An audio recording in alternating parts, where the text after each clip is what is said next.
Boa noite, meus irmãos e minhas irmãs, meus amigos e minhas amigas. Sejam muito bem-vindos ao nosso grupo familiar de estudos espíritas, Aprendizes da Fraternidade. Para alegria e satisfação, eu estou aqui de volta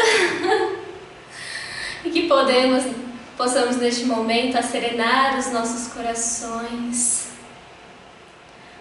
permitir sentir esta melodia, a vibração do ambiente, da equipe espiritual, que onde nós estivermos, possamos nos conectar em pensamento, em sintonia de sentimentos, por amor a Deus, nosso Pai, ao nosso Mestre Maior Jesus Cristo, que possamos aurir destes ensinamentos, destas poucas palavras, mas de grande significado e poder de transformação, de mobilização, de ação. E que neste momento em que o nosso pensamento se eleva e transcende, que possamos pedir a permissão do plano maior da vida, de Deus, nosso Pai, de todo amor, de todo poder e toda bondade, para darmos início a esta palestra, fazendo a prece que o Mestre nos ensinou, assim dizendo: Pai nosso que estais no céu, santificado seja o vosso nome, venha a nós o vosso reino, seja feita a vossa vontade, assim na terra como no céu. O pão nosso de cada dia nos dai hoje, perdoai as nossas ofensas, assim como nós perdoamos a quem nos tem ofendido. E não nos deixeis cair em tentação, mas livrai-nos do mal, que assim seja. Bom, meus amigos, a palestra de hoje será sobre lei de progresso e tempos de transição. Na verdade, inicialmente a minha intenção era somente falar sobre os tempos de transição. Um assunto que, sendo espírita, e ainda mais nestes tempos, é bem difícil não termos ouvido falar alguma coisa sobre. Eu costumo dizer que se tivesse uma rede social, um Twitter espírita, sem sombra de dúvidas, a transição planetária estaria nos assuntos do momento. Mas, no desenrolar de meu estudo, eu percebi que este debate está embasado em uma lei divina, eterna, natural e imutável, que é a lei do progresso, que nada mais é do que uma condição da natureza humana, uma força viva que não pode ser anulada, um processo evolutivo natural, gradual de transformação. No universo, tudo é energia, movimento e evolução. Por exemplo, quando estudamos nas escolas e faculdades da vida sobre evolução e progresso, nos deparamos com diferentes perspectivas. Pela geologia, exploramos a evolução da Terra, isto é, todos os mecanismos de formação e transformação da estrutura geológica do globo. Já a biologia nos esclarece sobre a evolução das espécies, como as diferentes espécies surgiram e evoluíram a partir de um ancestral comum. Como o ser humano se evidenciou como uma espécie de animal inteligente, racional, social e criativo. Agora, se nos remetermos à história e à sociologia, constatamos a partir do surgimento das comunidades pré-históricas, das civilizações antigas e dos estados modernos, um progresso socio-histórico, resultante da atividade produtiva, coletiva, social e espiritual dos homens, o que engendrou formas de organização social, política e econômica cada vez mais desenvolvidas e complexas. E por fim, com o Espiritismo, falamos de um progresso que integra todas estas variedades de entendimentos.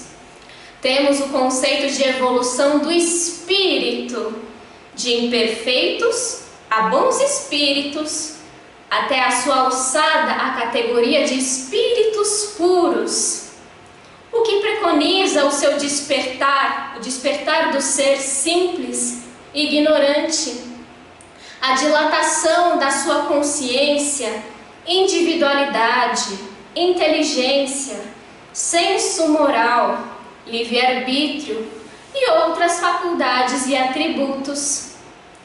Talvez um livro que mais ilustre esta questão seria o A Caminho da Luz, de Emmanuel, psicografado por Francisco Cândido Xavier. O que torna esta obra tão magnífica, especial e única, é que ela não narra só a história da humanidade sobre a ótica espírita, como também reflete sobre a jornada do espírito em direção à luz, o que envolve necessariamente a evolução orgânica, cognitiva, intelectiva do homem, o desenvolver da sua mentalidade, moralidade, valores e costumes, e o progresso, seu progresso enquanto ser coletivo, enquanto organização social. Mas alguns poderiam me dizer: mas Lívia, não é dito no Livro dos Espíritos que o progresso é resultado principalmente de um esforço individual? Sim. Então por que desta contextualização coletiva, grupal, se cada um de nós é um ser único, um ser particular? É porque, meus amigos, se por um lado a evolução é sim individual, nós crescemos e nos desenvolvemos a partir do contato social, das associações humanas, por meio da troca de experiências e vivências de uns para com os outros. Valendo-me das palavras de André Luiz, somos um conjunto vastíssimo de inteligências, sintonizados no mesmo padrão vibratório de percepção, constituindo, por assim dizer, esta família terrestre. Nós precisamos uns dos outros. É pelo auxílio mútuo que adquirimos virtudes indispensáveis ao nosso adiantamento espiritual. Mas saindo um pouco desta contextualização, senão eu vou começar a divagar um pouco, só um pouquinho. Se de um lado nós formamos esta família terrestre, no vasto universo há outros mundos habitados, outras famílias a compor este concerto celestial.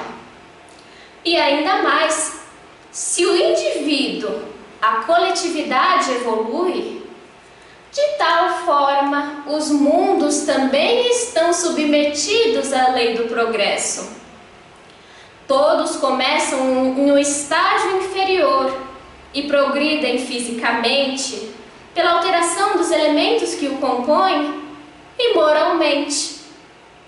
Segundo a doutrina espírita, há os mundos primitivos, destinados às primeiras encarnações da alma humana, os mundos de provas e expiações que é nós, onde o mal domina e a influência das paixões e da matéria é soberana, os mundos de regeneração, onde a alma ainda tende a espiar, mas a vida material e espiritual se sobressai, os mundos felizes, onde o bem sobrepuja ao mal, e por fim, os mundos celestes, destinados a espíritos já depurados, onde o bem reina exclusivamente e a vida é toda espiritual.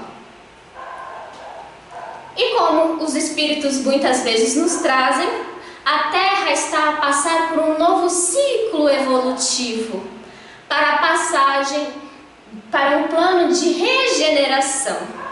E o que seria esta tão famosa transição planetária entre os espíritas? Que faz 10 minutos que eu comecei essa palestra e eu ainda nem comecei a falar sobre ela. Parte do projeto divino de evolução dos mundos, a transição é uma fase de reajustes, de renovação, da passagem de um plano, de uma condição, de um estado de coisas para outro. Quando eu era menor, assim, faz pouco tempo, na minha inocência, eu achava que a transição era uma coisa muito simples, quase fatalista, que em dado momento seria fixado o fim de um mundo de provas e expiações e o início da regeneração.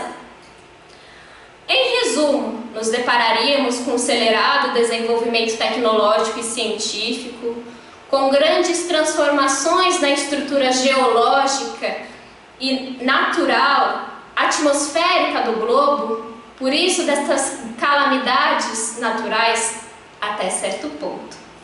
E numa perspectiva espiritual, os espíritos rebeldes seriam conduzidos a planetas compatíveis com seu padrão de pensamentos e atitudes, e a Terra acabaria ocupada pelos bons e superiores que a conduziriam ao seu melhoramento.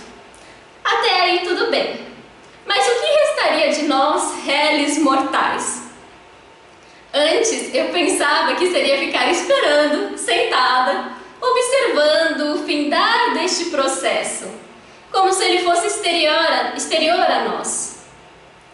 É porque eu não tinha me inteirado que o ciclo evolutivo, a posição evolutiva do mundo, depende principalmente do grau de depuração, de adiantamento ou de inferioridade dos encarnados e desencarnados que o povoam. Afinal de contas, é só o mundo que fisicamente muda? Ou igualmente a nossa mentalidade, as nossas ideias, valores, paradigmas e práticas? É só o mundo que muda ou nós também concorremos para isso, pelo esforço da inteligência e do sentimento? Nós somos, meus amigos, partícipes indispensáveis deste processo. Temos um papel capital na gestação deste novo mundo, pois é a partir da ação, da mobilização dos homens que as estruturas se transformam.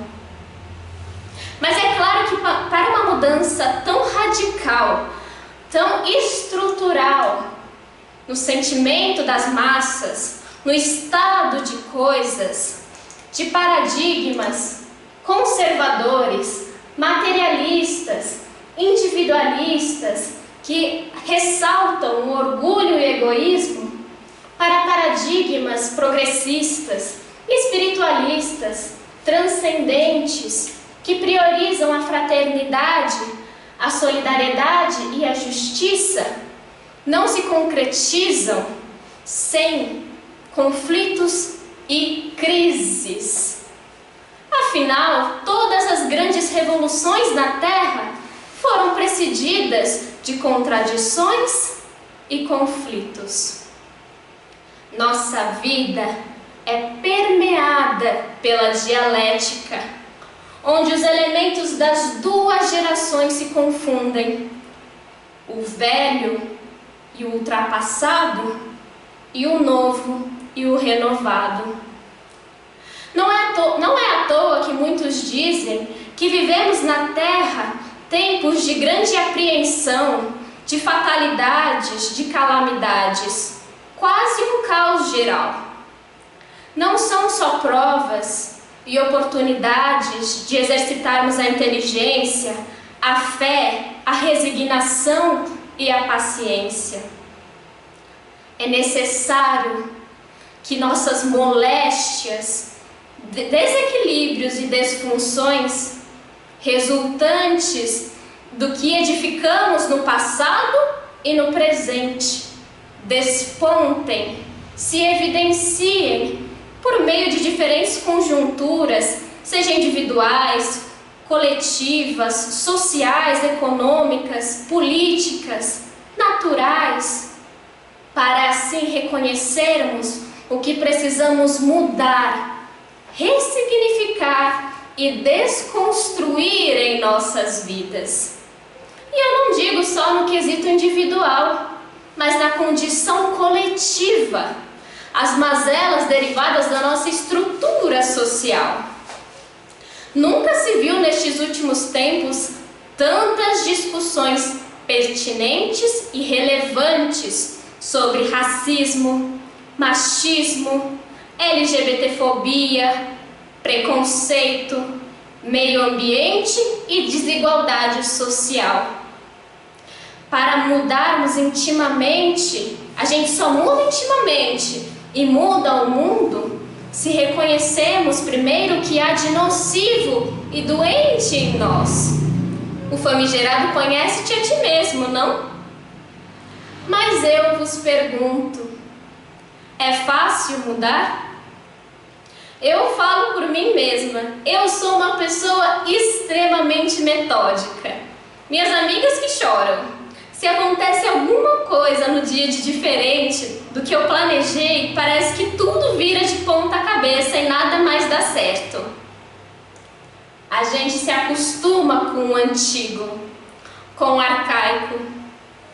Por vezes até preferimos que as coisas se mantenham do jeito que estão. É mais fácil, é estável, é confortável.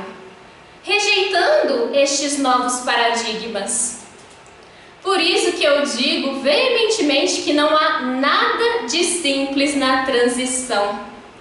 É genuinamente um período de grandes cataclismas morais e sociais, de grandes desafios em todos os campos de conhecimento, de crises entre o que queremos de novo, de transformador, de renovador, e o que ainda nos apegamos do jeito antigo, do homem velho, que é incompatível com as propostas da nova era.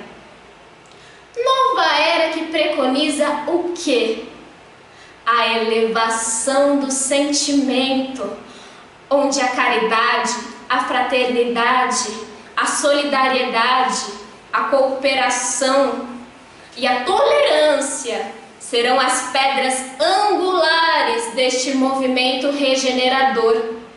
Os valores morais serão priorizados e a Terra adentrará a um nível de consciência e espiritualidade mais elevados.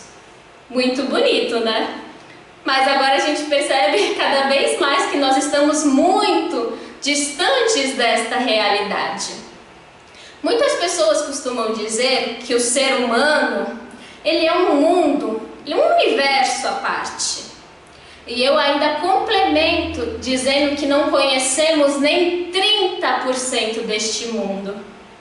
Então, como queremos mudar, gestar este novo mundo, se não partimos primeiro de reconhecer, de descobrir quem nós somos e o que precisamos transformar em nós. Mas é claro que, como sempre, contemplando seu propósito renovador, consolador, a doutrina espírita nos mostra inúmeros caminhos para vivenciarmos estes momentos de instabilidade, de conflitos e incertezas. Nos mostra como superar as adversidades e como construir trajetórias de superação, progresso e transcendência. Então, meus amigos, que possamos despertar para este novo homem, alicerçados na prática do bem, amparados por atitudes positivas e sensibilizados no sentimento mais puro de nossa alma. E assim nós finalizamos a mais este momento de exposição. Gostaríamos de agradecer pela presença, pela atenção, por vocês tirarem um pouquinho dos seus dias, do cotidiano, da correria diária, para ouvirem um pouco destas palavras, que não são só palavras consoladoras, mas devem ser palavras que nos mobilizem, que nos ative a superação, a mudança, a transformação íntima e a transformação de nosso ao redor. Nós temos o poder de fazer a mudança em nós, a mudança que queremos ver no mundo. Então que iniciemos esta prática, que sejamos mais ativos, que sejamos mais propositivos em nossa ação em prol da nossa melhoria, enquanto homens, enquanto cidadãos e enquanto espíritos que estão à procura da sua evolução. Mais uma vez agradecemos a presença de todos e para que possamos finalizar a este momento de confraternização, a este momento de união fraterna, que possamos fazer a prece que o Senhor nos ensinou. Assim dizendo: Pai nosso que estás no céu, santificado seja o vosso nome. Venha a nós o vosso reino. Seja feita a vossa vontade, assim na terra como nos céus. O pão nosso de cada dia nos dai hoje. Perdoai as nossas ofensas, assim como nós perdoamos a quem nos tem ofendido. E não nos deixeis cair em tentação, mas livrai-nos do mal. Que assim seja.